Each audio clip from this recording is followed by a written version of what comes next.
1963 में आरएसएस के स्वयंसेवक भी 26 जनवरी की उस राष्ट्रीय परेड में शामिल हुए थे और उन्होंने आन बान शान से राष्ट्रभक्ति की धुन पर कदम ताल किया था।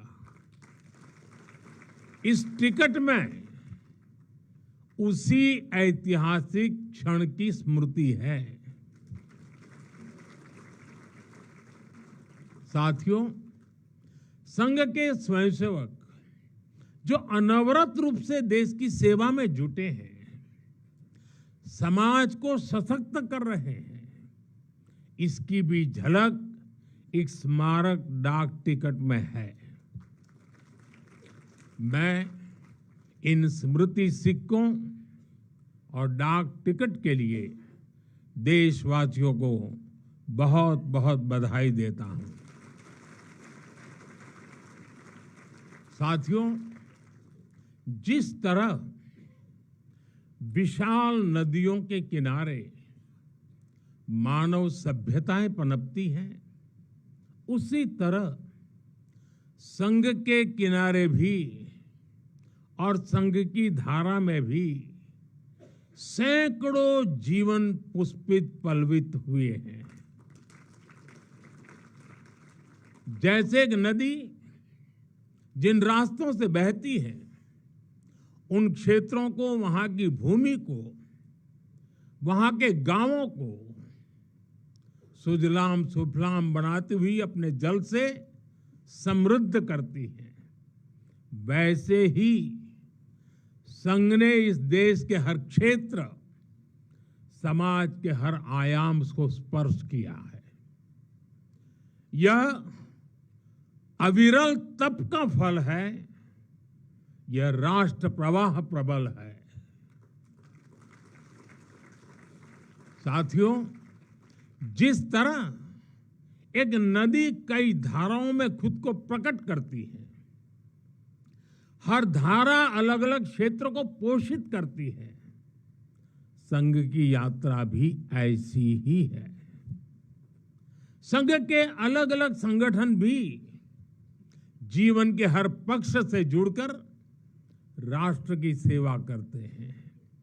शिक्षा हो, कृषि हो, समाज कल्याण हो, आदिवासी कल्याण हो, महिला सशक्तिकरण हो, कला और विज्ञान का क्षेत्र हो, हमारा श्रमिक भाई बहनों, समाज जीवन के ऐसे कई क्षेत्रों में संघ निरंतर कार्य कर रहा है। और इस यात्रा की भी एक विशेषता रही है, संघ की एक धारा अनेक धारा तो बनी, मल्टीप्लाई तो होती गई, लेकिन उनमें कभी विरोधाभास पैदा नहीं हुआ, डिवीजन नहीं हुआ, क्योंकि हर धारा का, विविध क्षेत्र में काम करने वाले हर संगठन का उद्देश्य एक ही है, भाव एक ही है, राष्ट्र प्रथम, नेशन फर्स्ट। साथियों, अपने गठन के बाद से ही राष्ट्रीय स्वयंसेवक संघ विराट उद्देश्य लेकर चला और ये उद्देश्य रहा राष्ट्र निर्माण। इस उद्देश्य की पूर्ति के लिए संघ ने जो रास्ता चुना वो था व्यक्ति निर्माण से राष्ट्र निर्माण, और इस रास्ते पर सतत चलने के लिए जो कार्यपद्धति चुनी वो थी नित्य नियमित चलने वाली शाखा। साथियों, परम पूज्य डॉक्टर हेडगेवार जी जानते थे कि हमारा राष्ट्र तभी सशक्त होगा जब हर नागरिक के भीतर राष्ट्र के प्रति दायित्व का बोध जागृत होगा। हमारा राष्ट्र तभी ऊंचा उठेगा जब भारत का हर नागरिक राष्ट्र के लिए जीना सीखेगा। इसलिए वो व्यक्ति निर्माण में निरंतर जुटे रहे और उनका तरीका भी कुछ अलग ही था। परम पूज्य डॉक्टर हेडगेवार जी से हम बार बार सुना है, वो कहते थे जैसा है वैसा लेना है, जैसा चाहिए वैसा बनाना है। लोक संग्रह का डॉक्टर साहब का ये तरीका कुछ कुछ अगर समझना है तो हम कुम्हार को याद करते हैं। जैसे कुम्हार ईंट पकाता है तो जमीन की सामान्य सी मिट्टी से शुरू करता है। कुम्हार मिट्टी को लाता है, उस पर मेहनत करता है, उसे आकार देकर तपता है, खुद भी तपता है, मिट्टी को भी तपाता है, फिर उन ईंटों को इकट्ठा करके उनसे भव्य इमारत बनाता है। ऐसे ही डॉक्टर साहब बिल्कुल सामान्य लोगों को चुनते थे, फिर उनको सिखाते थे, विजन देते थे, उनको गढ़ते थे। इस तरह वो देश के लिए समर्पित स्वयंसेवक तैयार करते थे। इसलिए संघ के बारे में कहा जाता है कि इसमें सामान्य लोग मिलकर असामान्य अभूतपूर्व कार्य करते हैं।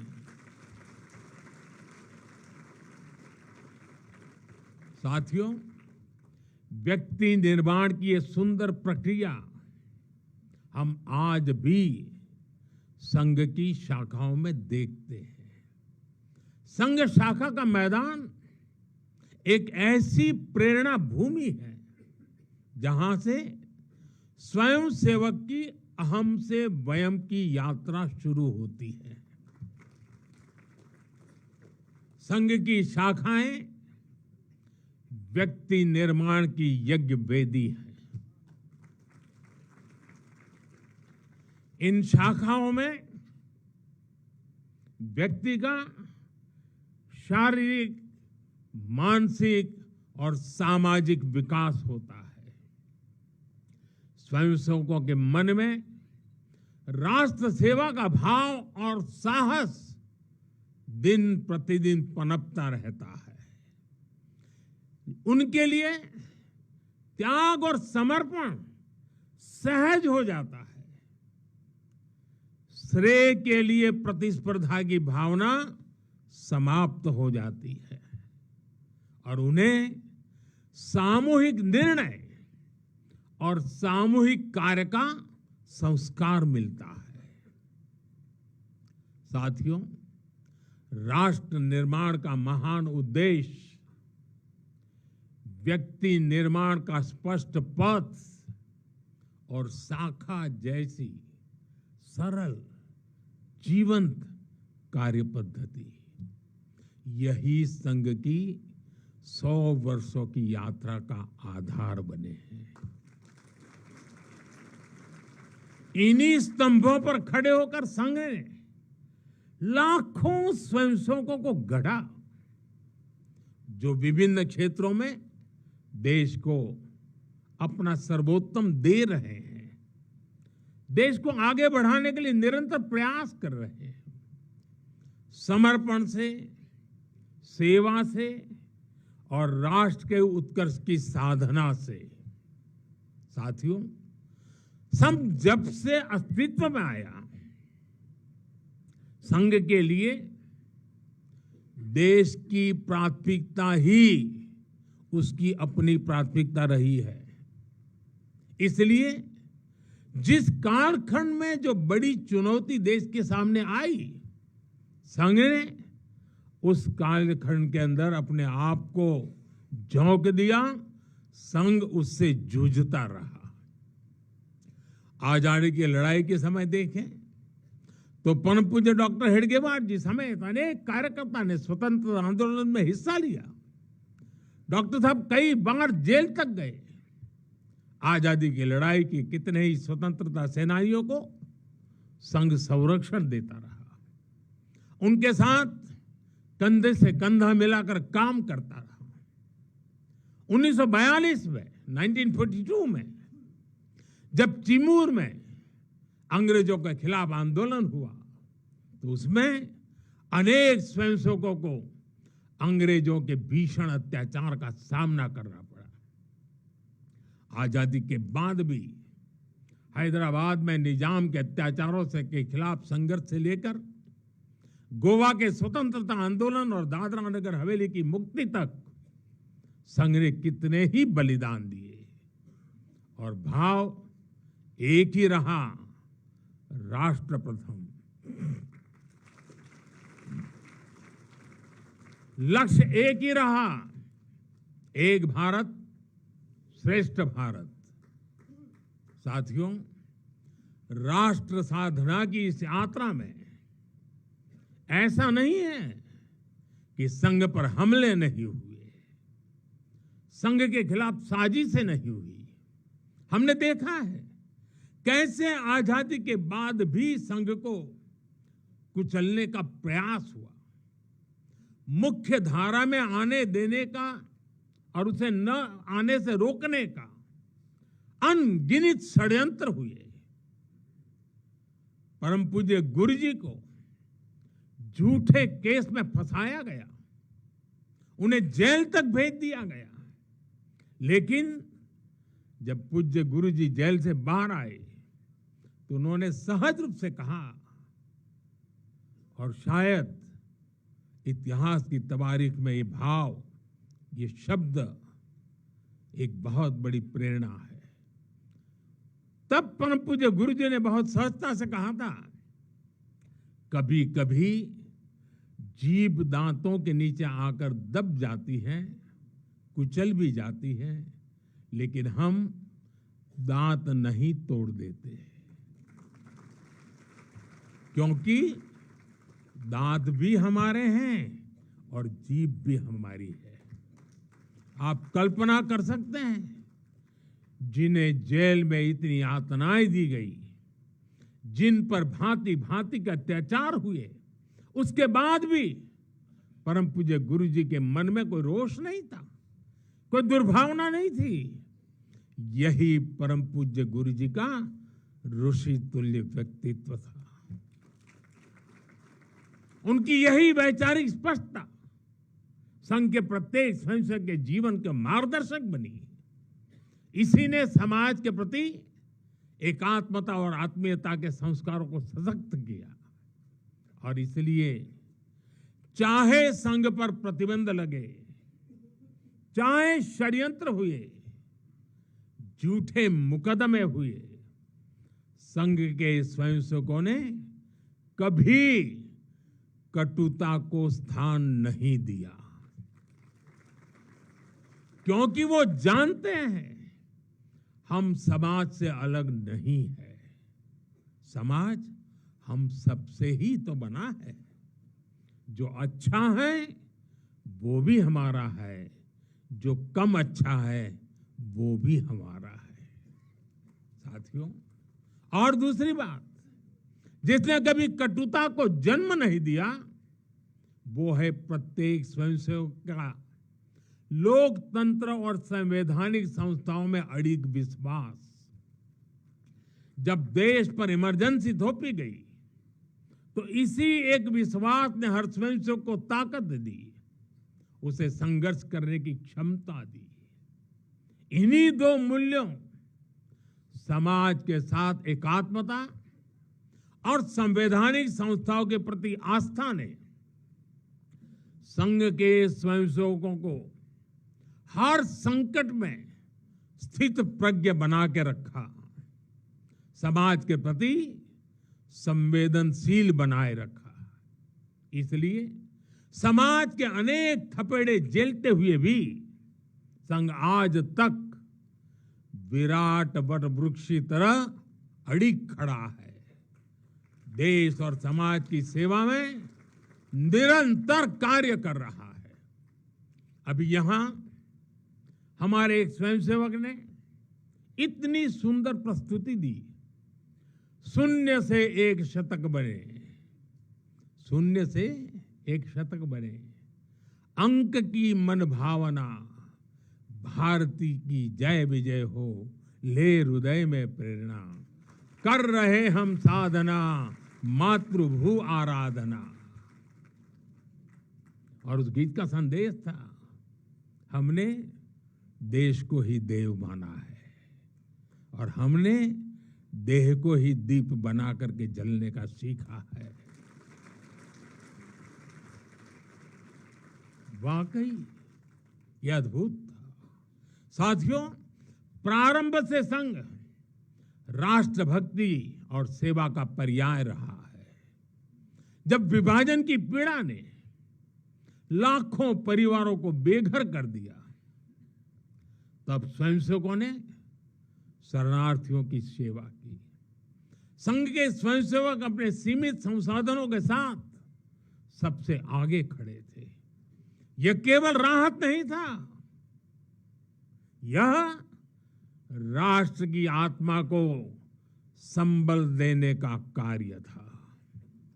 साथियों, 1956 में 1956 में गुजरात के कच्छ के अंजार में बहुत बड़ा भूकंप आया था। तबाही इतनी बड़ी थी, चारों ओर विनाश का दृश्य था। उस समय भी संघ के स्वयंसेवक राहत और बचाव में जुटे थे। तब परम पूज्य गुरु जी ने गुजरात के वरिष्ठ संघ के प्रचारक वकील साहब को, जो उस समय गुजरात का कार्य संभालते थे, उन्हें एक पत्र लिखा था। उन्होंने लिखा था, किसी दूसरे के दुख को दूर करने के लिए निस्वार्थ भाव से खुद कष्ट उठाना एक श्रेष्ठ हृदय का परिचायक है। साथियों, खुद कष्ट उठाकर दूसरों के दुख हरना, यह हर स्वयंसेवक की पहचान है। याद करिए 1962 के युद्ध का वो समय, संघ के स्वयंसेवकों ने दिन रात खड़े रहकर सेना की मदद की, उनका हौसला बढ़ाया, सीमा पर बसे गांवों में मदद पहुंचाई। 1971 में लाखों शरणार्थी पूर्वी पाकिस्तान से भारत की धरती पर आए। उनके पास न घर था न साधन। उस कठिन घड़ी में स्वयंसेवकों ने उनके लिए अन्न जुटाया, आश्रय दिया, स्वास्थ्य सेवाएं पहुंचाई, उनके आंसुओं को पहुंचा, उनकी पीड़ा को साझा किया। साथियों, एक बार, और हम जानते हैं 1984 सिखों के खिलाफ जो कत्लेआम चलाया गया था, अनेक सिख परिवार संघ के स्वयंसेवकों के घरों में आकर के आश्रय ले रहे थे। यह स्वयंसेवकों का स्वभाव रहा है। साथियों, एक बार पूर्व राष्ट्रपति डॉक्टर एपीजे अब्दुल कलाम चित्रकूट गए थे। वहां उन्होंने नानाजी देशमुख जिस कार्य को कर रहे थे, उस आश्रम स्थान को देखा था, वहां के सेवा कार्य देखे, वो हैरान रह गए थे। उसी प्रकार से पूर्व राष्ट्रपति प्रणब मुखर्जी भी जब नागपुर गए, तो वो भी संघ के अनुशासन, संघ की सादगी, उसको देखकर बहुत प्रभावित हुए थे। साथियों, आज भी आप देखें, पंजाब की बाढ़, हिमाचल उत्तराखंड की आपदा, केरल के वायनाड की त्रासदी, हर जगह स्वयंसेवक सबसे पहले पहुंचने वालों में से एक रहते हैं।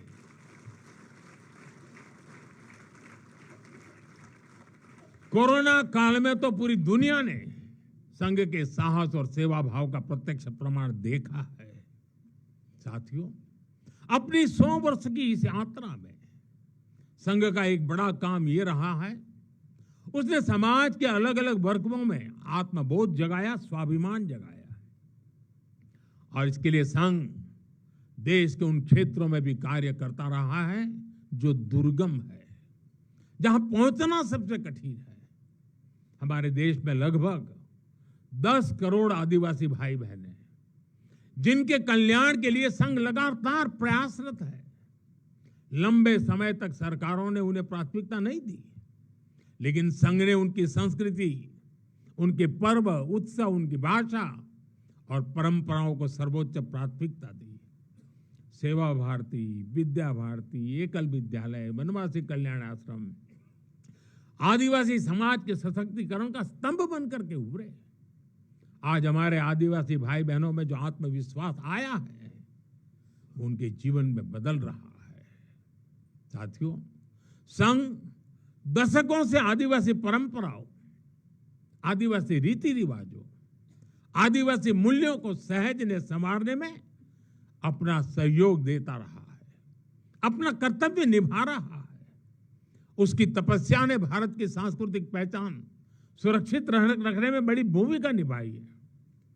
मैं देश के दूर सुदूर कोने कोने में आदिवासियों का जीवन आसान बनाने में लगे संघ के लाखों स्वयंसेवकों की भी सराहना करूंगा। साथियों, समाज में सदियों से घर कर चुकी जो बीमारियां हैं, जो ऊंच नीच की भावना है, जो कुप्रथाएं हैं, छुआछूत जैसी गंदगी भरी पड़ी है, ये हिंदू समाज की बहुत बड़ी चुनौती रही है। एक ऐसी गंभीर चिंता है जिस पर संघ लगातार काम करता रहा है। एक बार महात्मा गांधी जी वर्धा में संघ के शिविर में गए थे। उन्होंने भी संघ में समता, ममता, समरसता, समभाव, मम भाव, ये जो कुछ भी देखा उसकी खुलकर तारीफ की थी। और आप देखिए, डॉक्टर साहब से लेकर आज तक संघ की हर महान विभूति ने, हर सरसंघ चालक ने भेदभाव और छुआछूत के खिलाफ लड़ाई लड़ी है। परम पूज्य गुरु जी ने निरंतर न हिंदू पतितो भवेत की भावना को आगे बढ़ाया। यानी हर हिंदू एक ही परिवार है, कोई भी हिंदू कभी पतित या नीचा नहीं हो सकता। पूज्य बाला साहब देवव्रत जी के शब्द भी हम सबको याद है। वो कहते थे, छुआछूत अगर पाप नहीं, छुआछूत अगर पाप नहीं तो दुनिया में कोई पाप नहीं है। सरसंघ चालक रहते हुए पूज्य रज्जू भैया जी और पूज्य सुदर्शन जी ने भी इसी भावना को आगे बढ़ाया। वर्तमान सरसंघ चालक आदरणीय मोहन भागवत जी ने भी समरसता के लिए समाज के सामने स्पष्ट लक्ष्य रखा है और गांव गांव तक इस बात की ज्योत जगाई है। क्या है वो? उन्होंने कहा, एक कुआं, एक मंदिर और एक श्मशान। इसे लेकर संघ देश के कोने कोने में गया है। कोई भेदभाव नहीं, कोई मतभेद नहीं, कोई मनभेद नहीं। यही समरसता का आधार है, यही सर्वसमावेशी समाज का संकल्प है। और संघ इसी को निरंतर नई शक्ति दे रहा है, नई ऊर्जा दे रहा है। साथियों, जब 100 साल पहले संघ अस्तित्व में आया था तो उस समय की आवश्यकताएं, उस समय के संघर्ष कुछ और थे। तब हमें सैकड़ों वर्षों की राजनीतिक गुलामी से मुक्ति पानी थी, अपने सांस्कृतिक मूल्यों की रक्षा करनी थी।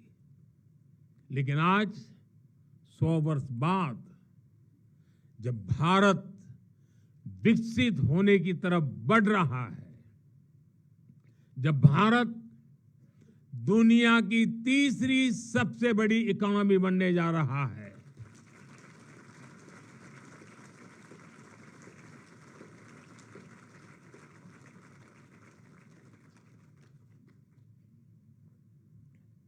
जब देश और देश का बहुत बड़ा गरीब वर्ग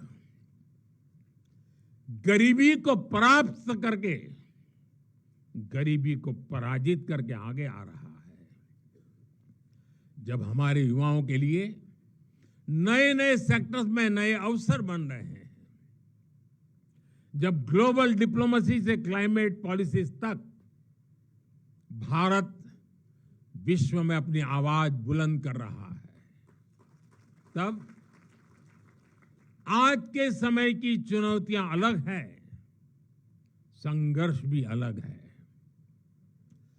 दूसरे देशों पर आर्थिक निर्भरता हमारी एकता को तोड़ने की साजिश है। डेमोग्राफी में बदलाव के षड्यंत्र। एक प्रधानमंत्री के नाते मैं नम्रतापूर्वक कहूंगा कि मुझे बहुत संतोष है कि हमारी सरकार इन चुनौतियों से तेजी से निपट रही है।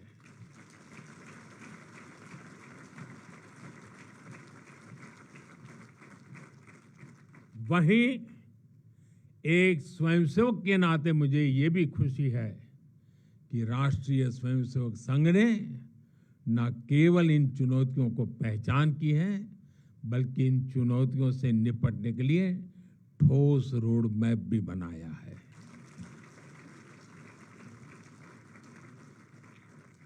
अभी माननीय दत्ता जी ने जिन चीजों का उल्लेख किया, मैं अपने तरीके से फिर से एक बार उसका उल्लेख करना चाहूंगा। साथियों, संघ के पंच परिवर्तन, स्वबोध, सामाजिक समरसता, कुटुंब प्रबोधन, नागरिक शिष्टाचार और पर्यावरण, ये संकल्प हर स्वयंसेवक के लिए देश के समक्ष उपस्थित चुनौतियों को परास्त करने की बहुत बड़ी प्रेरणा है। साथियों, स्वबोध यानी स्वयं का बोध, स्वबोध यानी गुलामी की मानसिकता से मुक्त होकर अपनी विरासत पर गर्व करना, स्वभाषा पर गर्व करना। स्वबोध यानी स्वदेशी, आत्मनिर्भर होना। और मेरे देशवासियों, ये बात समझ के चलिए, आत्मनिर्भर ये विकल्प के तौर पर नहीं है, ये अनिवार्यता के रूप में है।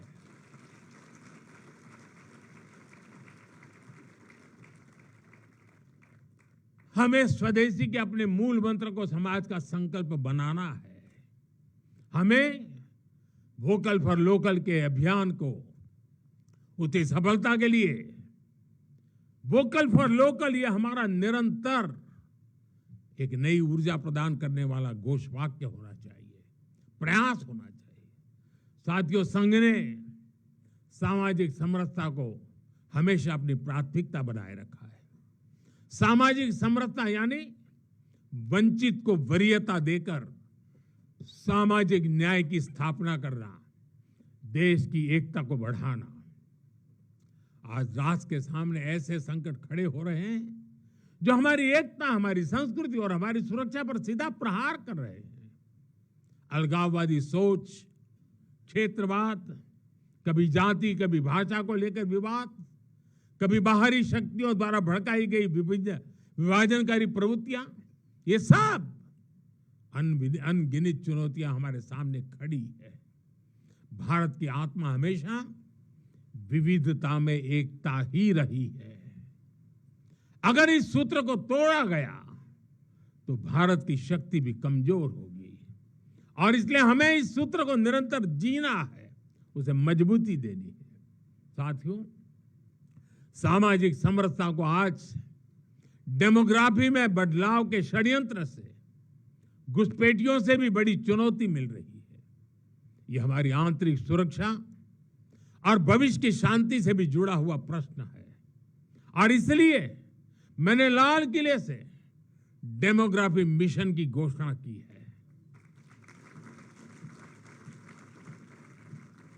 हमें इस चुनौती से सतर्क रहना है, इसका डटकर मुकाबला करना है।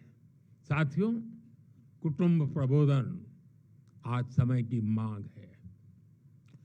जो समाज शास्त्र के सदियों से चली आई पंडितों की भाषा है, उनका कहना है, हजारों साल तक भारत के जीवन में जो प्राण शक्ति रही है, उसके अंदर एक कारण उसकी परिवार संस्था है। भारतीय समाज व्यवस्था की सबसे मजबूत इकाई अगर कोई है तो भारतीय समाज में पनपी हुई एक मजबूत परिवार व्यवस्था है। कुटुंब प्रबोधन यानी उस परिवार संस्कृति का पोषण जो भारतीय सभ्यता का आधार है, जो भारतीय संस्कृति से प्रेरित है, जो जड़ों से जुड़े हैं। परिवार के मूल्य, बुजुर्गों का सम्मान, नारी शक्ति का आदर, नौजवानों में संस्कार, अपने परिवार के प्रति दायित्व को निभाना, उसे समझना, उस दिशा में परिवार को, समाज को जागरूक करना बहुत ही आवश्यक है। साथियों, अलग अलग कालखंड में जो भी देश आगे बढ़ा, उसमें नागरिक शिष्टाचार की बहुत बड़ी भूमिका रही है।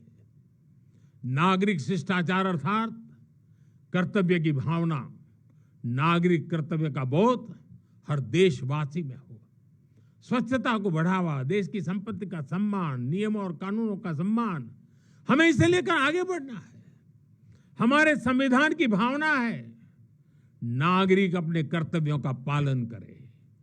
हमें संविधान की इसी भावना को निरंतर सशक्त करना है।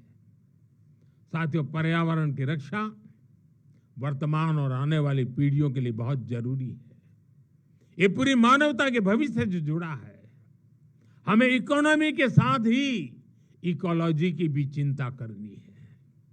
जल संरक्षण, ग्रीन एनर्जी, क्लीन एनर्जी, ये सारे अभियान इसी दिशा में है। साथियों, संघ के ये पंच परिवर्तन, ये वो साधन है जो देश का सामर्थ्य बढ़ाएंगे, जो देश को विभिन्न चुनौतियों से निपटने में मदद करेंगे, जो 2047 तक विकसित भारत के निर्माण का आधार होंगे।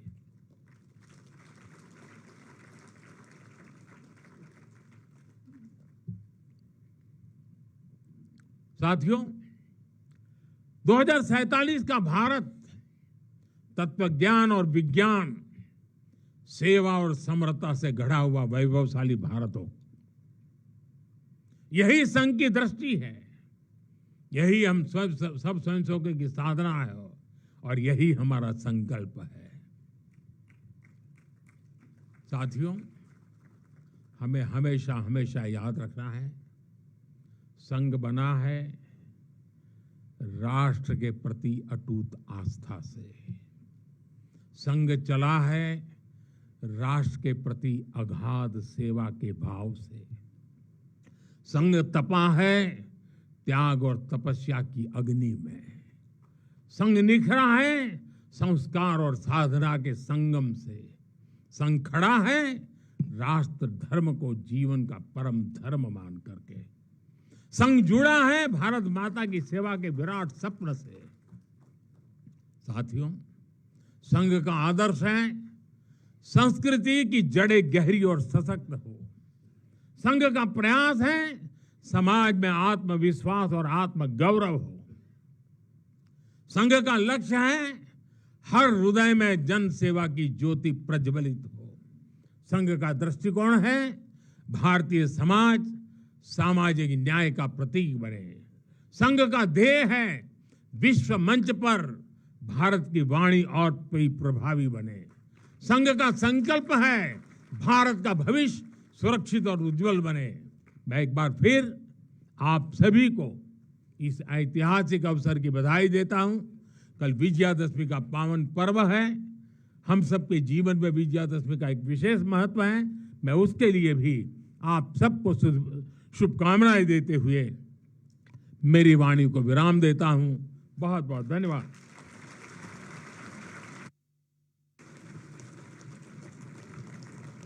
देवी सज्जनों, आप सभी से